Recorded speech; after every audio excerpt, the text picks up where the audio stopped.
So hello guys, hair is my new mini blog. So আজকের দিনটা আমার ভাইয়ের জন্য খুবই স্পেশাল। সো চলো ব্যাক স্টোরি বলি।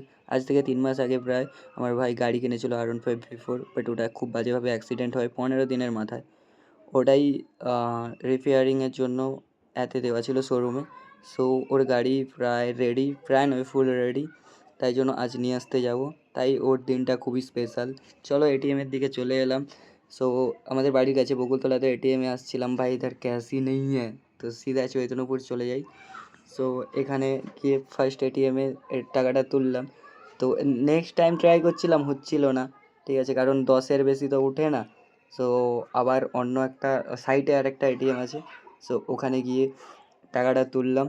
সো ভাইয়ের গাড়ি, ঠিক আছে, সরস্বতী পুজোয়ও পায়নি, গার্লফ্রেন্ডকে নিয়েও ঘুরতে পারেনি, ওর বিশাল কী বলা যায়, খুব আনলাকি ও। সো সেই দুঃখে ও আমার সাথেও বেরায়নি, বাড়িতেই ছিল সারাদিন, ওর গাড়ি নেই বলে। বাট আজকে শুধু ওর মানে হ্যাপিনেসটা তোমরা চেক করবে, ও কতটা খুশি ওর বাইকটা দেখে।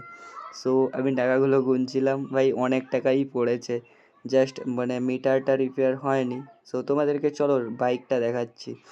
So 3, 2, 1 let's go. দেখো ভাই ফুল রেডি।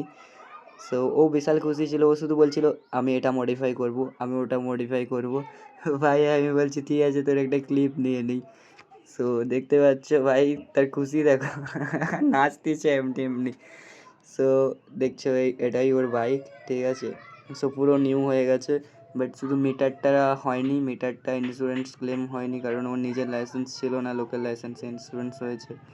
সো তারপরে ও এসে বললো এই কালারটা মনে হয় নিলে ভালো হতো। তাই বলছে না না না না, আমারটাই বেস্ট, দেখো চকচক করছে। বলে ফটো তুলো, আমি বলি পোজ দে, বলে আমি ভিডিও করছিলাম। সো এইভাবে বিল বাগেরা পেমেন্ট করে কত কি অনেকটাই ভাই লেগেছে। সো আমি একটু দেখাচ্ছি, বাইকটা রিল বাগেরা বানিয়েছিলাম, সো তোমরা ওটা দেখো। आ रहा हूँ अपनी हालातों से सीखकर इस बार टूटूंगा नहीं तोड़ूंगा। No está